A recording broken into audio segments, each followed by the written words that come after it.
Salut, c'est Clément. Dans cette vidéo, je vais vous parler de ce qui se passe quand vous vous réprimez émotionnellement et ensuite, je vais vous parler d'une méthode que vous allez pouvoir utiliser pour apprendre à vous débloquer émotionnellement, que ce soit si vous bloquez toutes les émotions et si vous faites partie de ces gens qui disent « moi je ressens jamais rien » ou si vous avez tendance à bloquer plutôt une émotion en particulier.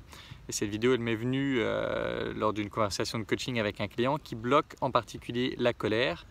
Et c'est en explorant ce que ça lui coûte de bloquer sa colère que j'en suis venu à cette idée d'examiner un peu plus précisément ce qui se passe quand on bloque, on va dire, les émotions principales.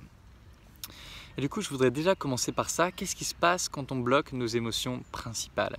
Et j'en ai choisi 4. J'ai choisi la joie, la colère, la tristesse et l'amour. Le sentiment d'amour, d'amour mais plus général, pas d'amour forcément pour une personne, même si c'est inclus, d'amour pour les choses en général. Et du coup, si on prend l'exemple de la colère, pour reprendre l'exemple que j'ai donné par rapport à mon client, ce qui se passe quand vous réprimez la colère, c'est que vous n'allez pas pouvoir exprimer avec suffisamment de force votre non. Non, N-O-N. C'est-à-dire que quand quelqu'un franchit une de vos limites, vous n'allez pas pouvoir l'exprimer de façon suffisamment forte pour qu'il comprenne qu'il a franchi votre limite et qu'il ne doit plus le faire. Par conséquent, vous ne serez pas capable de faire respecter vos limites et du coup, vous ne serez pas capable de vous faire respecter, que ce soit par les gens en général, que ce soit par vos enfants si vous en avez ou si vous allez en avoir, que ce soit par votre partenaire. Vous ne serez pas capable de vous faire respecter. Dans le travail aussi. C'est-à-dire que par exemple, les gens qui répriment leur colère sont systématiquement des gens qui sont moins bien payés que la personne à compétences équivalentes qui va oser exprimer sa colère, qui va oser exprimer le fait que ben non, avec l'expérience que j'ai, avec l'ancienneté que j'ai, c'est pas normal que je gagne si peu, c'est pas normal que je gagne moins qu'un tel, ou en particulier par exemple les femmes, c'est pas normal que je gagne moins qu'un homme alors que j'ai la même compétence, etc. Réprimer sa colère, c'est ce qui va causer que les gens ont tendance à piétiner sur vos plates-bandes parce que la limite n'est pas claire. Donc en réprimant votre colère, vous vous privez du respect des gens. Maintenant, parlons de la joie. Alors réprimer la colère, c'est facile. C'est facile de comprendre pourquoi. On va réprimer sa colère souvent parce qu'on a peur de brusquer, peur d'être vu comme quelqu'un de méchant, etc., peur de blesser. Mais réprimer la joie, c'est un peu plus subtil. Souvent, on va réprimer la joie parce qu'on a peur de ne pas être trop bien à côté des autres. On a peur que les autres se sentent mal par comparaison à quel point on se sent bien. Et ce qui va se passer quand vous commencez à réprimer la joie, alors moi par exemple, c'est un peu plus complexe, j'ai réprimé ma joie parce que comme mon père est mort, je voulais, inconsciemment bien entendu, je m'en suis rendu compte plus tard, si j'étais trop joyeux, ça a envoyé le message que je manquais de respect à mon père, que la mort de mon père n'était pas suffisamment grave pour que je sois triste toute ma vie. C'était un peu l'idée twisted, l'idée un peu tordue que je m'étais fait en tant qu'enfant. Si je suis trop joyeux, ça veut dire que je ne suis pas assez triste pour mon père, donc que je manque de respect à mon père. Et donc j'ai réprimé ma joie. Et ce qui se passe quand vous réprimez votre joie, c'est que vous perdez de plus en plus l'enthousiasme pour la vie. Et donc vous perdez de plus en plus l'énergie de vie. Vous devenez globalement plat. Et vous savez, un électrocardiogramme qui montre les battements de votre cœur quand il est plat, c'est que vous êtes mort. Quand vous réprimez la joie, c'est comme si petit à petit vous deveniez mort émotionnellement. Et donc évidemment, vous allez manquer d'énergie, vous allez manquer tout simplement d'enthousiasme pour faire les choses. Et comme vous faites moins de choses, vous vous enterrez de plus en plus dans un cycle négatif et vous faites de moins en moins de choses et donc vous êtes de plus en plus triste, apathique, etc. et cercle vicieux. Maintenant, parlons de ce qui se passe quand on réprime la tristesse. Quand on réprime la tristesse, ça nous empêche de faire le deuil. Pour faire le deuil, on a besoin de se vider. On a besoin de liquider ces affects négatifs. Et si vous réprimez la tristesse, vous empêchez ce vidage de se faire. Et du coup, ce qui va se passer, c'est qu'il y a comme des parties de vous qui sont occupées. Et donc, concrètement, c'est comme si une partie de votre mental n'était pas disponible pour la vie, n'était pas disponible pour rencontrer, n'était pas disponible pour profiter, n'était pas disponible pour vivre, tout simplement. Donc en réprimant votre tristesse, c'est comme si vous condamniez une partie de vous.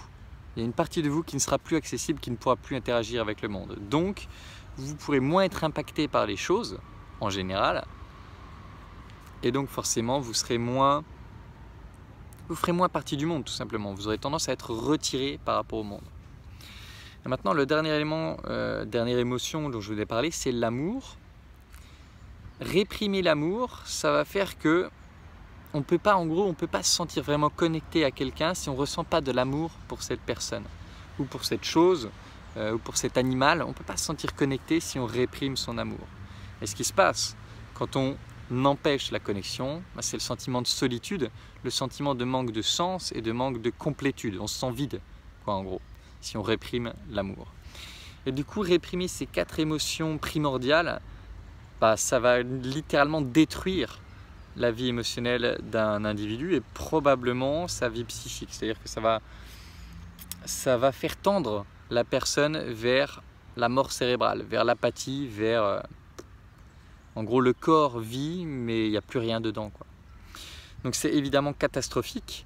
Et la question, c'est comment est-ce qu'on en sort? Alors déjà, la première question, c'est est-ce que vous ne ressentez vraiment rien? Ou est-ce que vous ressentez certaines émotions et vous les bloquez? Exemple de la colère. Est-ce que vraiment vous n'êtes jamais en colère? Ou est-ce que de temps en temps il y a des trucs qui vous énervent, mais vous faites du poing dans votre poche, vous serrez votre poing dans votre poche et vous ne dites rien? Est-ce que vraiment il n'y a aucune stimulation émotionnelle? Pas d'amour, jamais de joie, jamais de petite excitation pour quelque chose?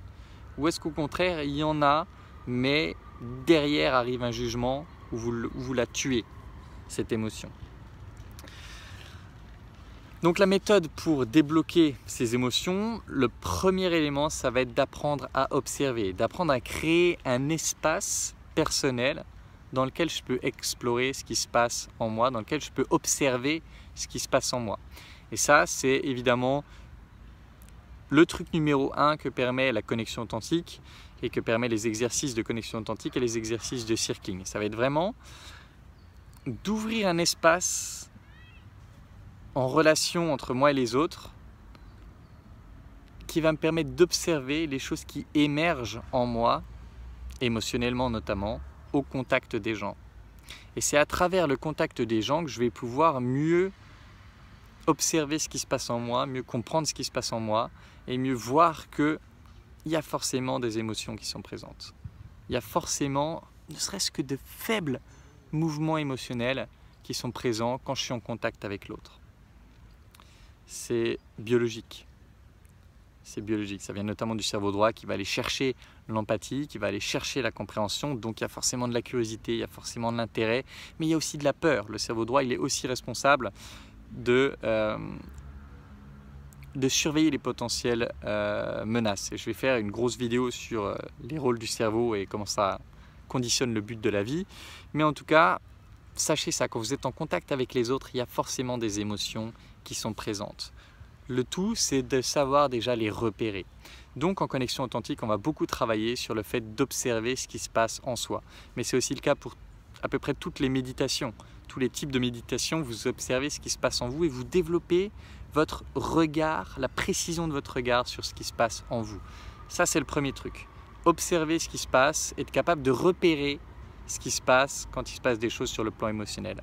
La deuxième chose, ça va être d'essayer vraiment de le ressentir. Plutôt que de le bloquer systématiquement quand vous le voyez ou de le juger, ça va être de se dire en gros, ah tiens là, je me sens un petit peu triste, qu'est-ce que ça me fait de me sentir triste? Et d'essayer de vraiment le ressentir, d'essayer de vraiment le laisser se propager en vous et de ressentir ce que ça fait que d'être triste, ressentir ce que ça fait que d'être joyeux, que d'avoir de l'enthousiasme, ressentir ce que ça fait que de ressentir de l'amour pour par exemple un animal. Quand je vois mon chien, que je lui fais un câlin, je ressens cet attachement. Ou la fille de mon frère, là, avec qui j'ai passé un peu de temps le week-end dernier, quand je la vois, je ressens cette envie de protection, cette envie de donner de l'amour, cette envie de chaleur. Et l'idée, c'est vraiment de se laisser envahir par elle, plutôt que de la bloquer, de vraiment voir ce que ça fait quand je me laisse toucher par ça. Et ensuite, quand j'ai l'habitude de le ressentir, l'idée, ça va être d'agir dessus. C'est-à-dire, une émotion, c'est un appel à l'action. Une émotion, c'est un message. L'émotion d'amour, c'est l'appel à l'action, c'est rapproche-toi, c'est prends dans tes bras, c'est rends cet amour. La colère, c'est pose tes limites, dis non. Chaque émotion a un message. Et si vous voulez apprendre à vous débloquer émotionnellement, il va falloir d'abord, il va falloir réagir à ce message de la façon appropriée. Maintenant, quand on a l'habitude d'être bloqué, c'est difficile de réagir de façon appropriée. Du coup, ce que je vous suggère, c'est dans un premier temps, pour ceux qui ont vraiment du mal avec ça, dans un premier temps, juste de vous dire dans votre tête, voilà comment il faudrait agir. Je me sens en colère, voilà ce que je devrais dire. Voilà ce que je devrais faire. Ensuite, dans un deuxième temps, deuxième niveau, quand vous avez pris l'habitude de faire ça, essayez d'agir a posteriori. C'est-à-dire, vous vous dites dans votre tête, ah ben voilà, je devrais lui dire que ça m'énerve qu'il dise ça. Et ben le deuxième niveau, ça va être a posteriori de retourner voir cette personne quand vous êtes plus calme et de dire, ben tu vois, Jean, quand tu as dit tel truc, je me suis senti blessé. Et j'aimerais vraiment que tu te permettes plus de dire des choses comme ça en ma présence. Donc vous allez agir sur cette émotion, mais un petit peu en retard. C'est mieux que rien.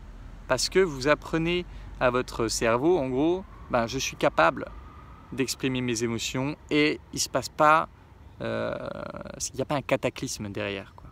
Je suis OK, même après avoir exprimé mes émotions.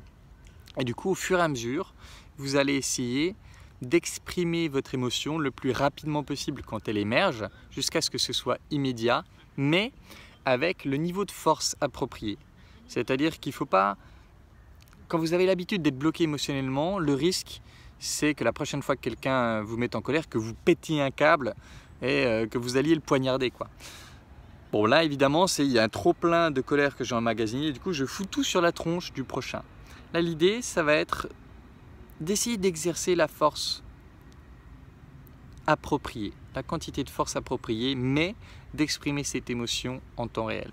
Et au fur et à mesure que vous allez faire ça, vous allez vous débloquer émotionnellement de telle sorte que ce sera beaucoup plus fluide pour vous. Ah, il arrive ça, je ressens ça, j'exprime ça. Et c'est comme si vous enleviez plein de dépôts qui bloquent le chemin, de telle sorte que tout ça circule beaucoup plus facilement. Voilà la méthode que je vous suggère pour vous débloquer émotionnellement. Si vous faites partie de ces gens qui se sentent bloqués émotionnellement, j'espère que ça pourra vous aider. Et évidemment, si vous voulez travailler ça, c'est un des cœurs, peut-être même le truc le plus important qu'on travaille dans l'école des guerriers, le truc le plus central dans l'école des guerriers et sur lesquels les gens font immensément de progrès. Donc, si vous voulez travailler ça avec moi, la prochaine école des guerriers, c'est le 20 janvier. Vous pouvez postuler dès maintenant. Et en attendant, vous pouvez très bien mettre en place votre plan d'action seul et tester ça tout seul, voir comment vous vous sentez avec ça. Et en tout cas, j'espère vraiment que ça pourra vous aider autant que ça a aidé mes clients, autant que ça m'a aidé moi et que ça continue à m'aider. Comme vous le savez probablement si vous suivez mes vidéos, j'ai beaucoup de travail encore à faire, notamment sur l'expression de la tristesse, qui pour moi est celle que je retiens le plus. J'ai vraiment du mal, mais petit à petit, j'essaie, j'y vais. Et en tout cas, pour les autres, l'expression de la joie notamment, mais c'est immense les progrès que j'ai fait. Avant, j'étais plat. Pendant tout le lycée, j'étais dead émotionnellement. J'étais plat, mort émotionnellement. Et là, j'arrive de plus en plus à laisser éclater ma joie de façon spontanée, de façon enthousiaste, et du coup à la propager autour de moi, chose que j'aurais jamais cru possible il y a ne serait-ce que 7-8 ans. Donc voilà, j'espère vraiment que cette vidéo pourra vous aider. Et encore une fois, si vous voulez travailler avec moi, c'est l'école des guerriers. Postulez avec le lien dans la description. Et en attendant, je vous retrouve très bientôt pour une prochaine vidéo. Et voilà, c'est tout. Je vous embrasse, je vous dis à bientôt. Ciao.